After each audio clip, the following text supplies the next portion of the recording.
दोस्तों, क्या आपको सिविल सूट फाइल करने वाला नोटिस आ रहा है? इस पे ये लिखा होता है कि prior intimation before filing civil suit. दोस्तों, क्या आपने इन्हीं दिनों में कोई ऐसा नोटिस रिसीव किया है? तो दोस्तों, यदि आपने ऐसा कोई नोटिस रिसीव किया है या आपको ऐसा कोई नोटिस आया है तो दोस्तों सावधान हो जाइए। दोस्तों, मैं सावधान उन लोगों को कर रहा हूं जिनके लोन डिफॉल्ट हो चुके हैं और मल्टीपल लोन डिफॉल्ट के चक्रव्यूह में फंसे हुए हैं। दोस्तों, जैसा कि मैं आपको पहले से ही बता चुका हूं कि अब अक्टूबर का महीना शुरू हो चुका है, 2 क्वार्टर बीत चुके हैं और तीसरा क्वार्टर जो है स्टार्ट हो गया है। दोस्तों रिकवरी के पर्सपेक्टिव से यदि देखा जाए तो ये क्वार्टर बहुत ही ज्यादा महत्वपूर्ण है, क्योंकि आप ये देख लीजिए कि इस क्वार्टर में लोन कंपनियां अब अपना रिकवरी प्रोसेस पूरी तरीके से तेज कर देंगी। आपको तरह तरह के नोटिस आएंगे, क्रिमिनल के नोटिस भी आएंगे, आर्बिट्रेशन और दूसरे रिकॉल डिमांड नोटिस तो आते ही रहेंगे, सेक्शन 25 के नोटिस भी आते रहेंगे।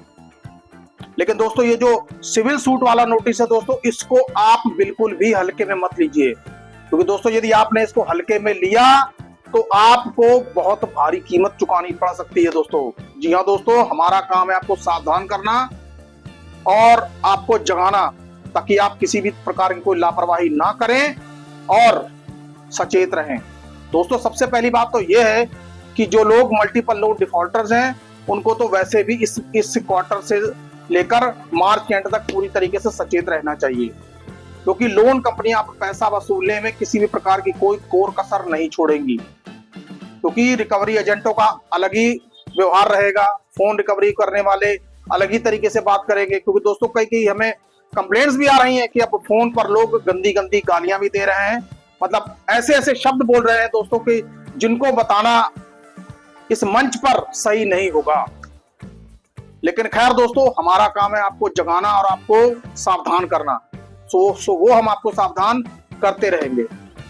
दोस्तों, वीडियो में आगे बढ़ने से पहले मैं सबसे पहले आपको यही बताना चाहूंगा कि दोस्तों, अब जिनके लोन डिफॉल्ट हो चुके हैं, हो रहे हैं, होने वाले हैं, तो उनको बिना किसी सोच या लाग लपेट के प्रायर लीगल नोटिस दे देना चाहिए, क्योंकि प्रायर लीगल नोटिस जो है आपको तरह तरह की प्रॉब्लम से बचाएगा। आपका लोन बिल्कुल डिफॉल्ट की कैटेगरी में नहीं आएगा और आपका लोन फ्रॉड की कैटेगरी में भी नहीं आएगा।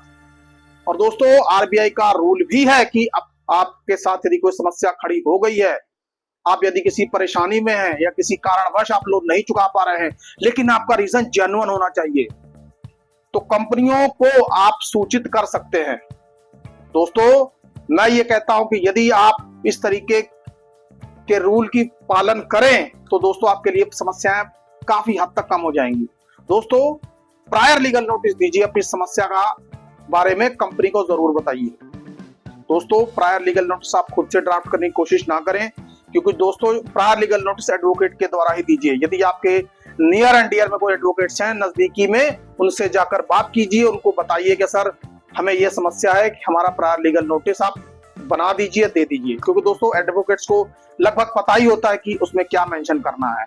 और यदि आप ऐसा सोचते हैं कि आपके पास ऐसा नहीं उपलब्ध है कुछ, कि आपके पास एडवोकेट उपलब्ध नहीं है, तो आप हमारे मंच पर आप हमारे मंच पर भी हमसे संपर्क कर सकते हैं। हमारे व्हाट्सएप नंबर पर हमें मैसेज डाल सकते हैं और हमारी टीम आपकी पूरी तरीके से सहायता करेगी। दोस्तों, खैर दोस्तों, वीडियो में बढ़ते हैं आगे।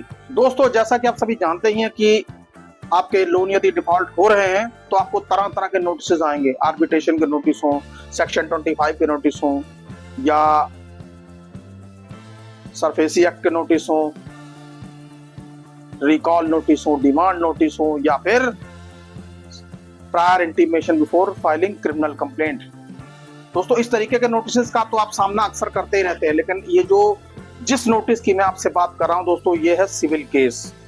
दोस्तों, अक्सर कर लोग करते क्या है, जो सिविल सूट का जो नोटिस आ जाता है तो उस नोटिस को लोग हल्के में ले लेते हैं। आज आजू बाजू किसी से बात कर लेंगे, वो कह देंगे अरे छोड़ यार, सिविल केस है, इसमें कुछ नहीं होता।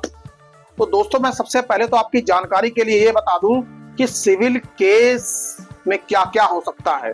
दोस्तों, सिविल केस में जो जिला अदालत को जो पावर्स होती है, जो जुडिशियल कोर्ट को पावर होती है, वो आपके घर के सामान तक को सीज करने की या आपके घर तक को नीलाम करने की पावर्स होती हैं।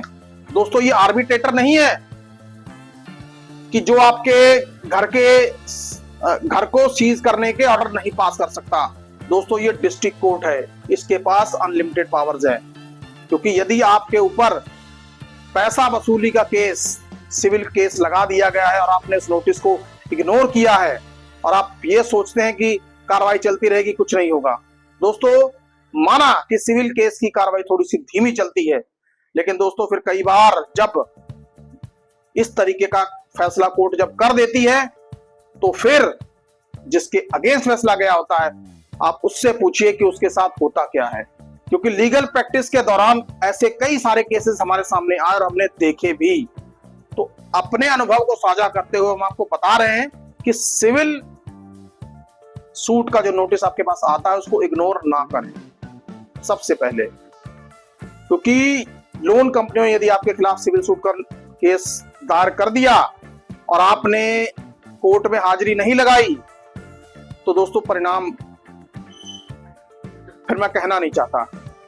दोस्तों हाँ, अब इससे बचने का क्या उपाय है? सबसे पहली बात, यदि आपको सिविल सूट का नोटिस आ जाता है तो सबसे पहले आप अपने वकील साहब से संपर्क करिए, उस नोटिस का प्रॉपर रिप्लाई बनाकर दीजिए। यदि आप उससे पहले प्रायर लीगल नोटिस दे चुके हैं तो प्रायर लीगल नोटिस को भी उसमें मेंशन करिए, बताइए कि हम ऑलरेडी अपनी समस्या बता चुके हैं। तो दोस्तों इससे क्या होगा कि यदि कंपनी को आप इस तरीके का नोटिस का रिप्लाई दे देंगे तो कंपनी, कई बार हो जाता है कि मैक्सिमम चांसेस ये होते हैं कंपनी सिविल सूट फाइल नहीं करती। लेकिन जब आप रिप्लाई ही नहीं देंगे, किसी तरीके की कम्युनिकेशन ही नहीं रखेंगे, तो कंपनी को फिर अंत में करना ही पड़ेगा।